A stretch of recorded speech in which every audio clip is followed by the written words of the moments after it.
The pastor of the church asked me to come by if I won. They said that I had no chance of winning, just so you know, no chance. I had 6% name recognition 6 months before the election and no money. Up against a guy who was a 14-year incumbent who had never gotten less than 60% of the vote in a 60% Democratic district. And no one gave me a chance of winning. I went out, Karen and I knocked on 18,000 doors. We did all these meetings. We had some great grassroots volunteers, pro-lifers primarily, but a lot of wonderful folks.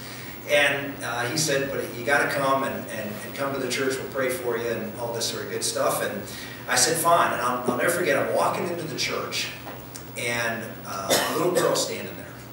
And she was obviously patiently waiting for me to come by. And she just walked up to me and she handed me a letter. And I said, well, what's this? She goes, would you please read this? I said, I sure will. So I stuck it in my pocket, went in, stayed for the service, and went out and actually didn't read it. I had it in my coat pocket and didn't read it until a couple of days later when I had to put my jacket back on. And I read it. And she says, hi, I'm such and such.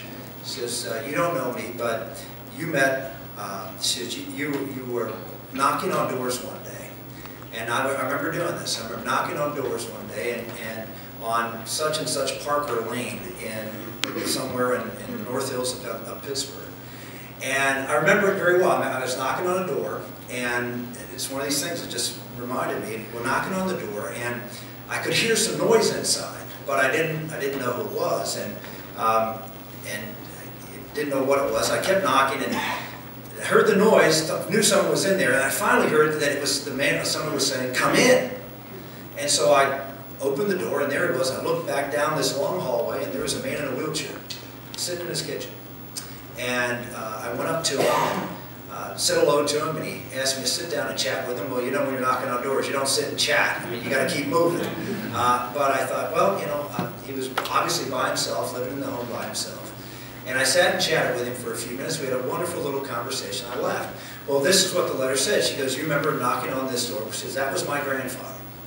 He said, I want you to know that my grandfather, after you left, he called everybody in the family. And he told about this wonderful Christian man that he had met, and that he wanted to let everybody know to go and vote for him.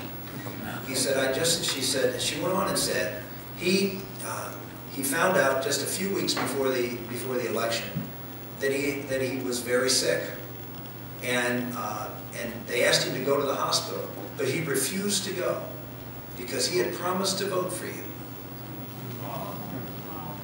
And he said, my grandfather died 3 days ago, right after the election.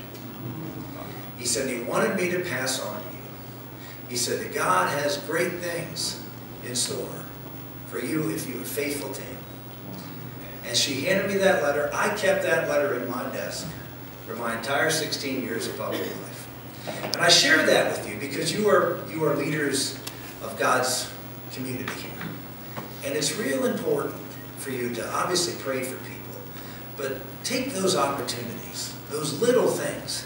That little thing was a huge influence in my life, to remember that people were out there holding me up in prayer, and at the same time holding me accountable to what God's plan is for all of us.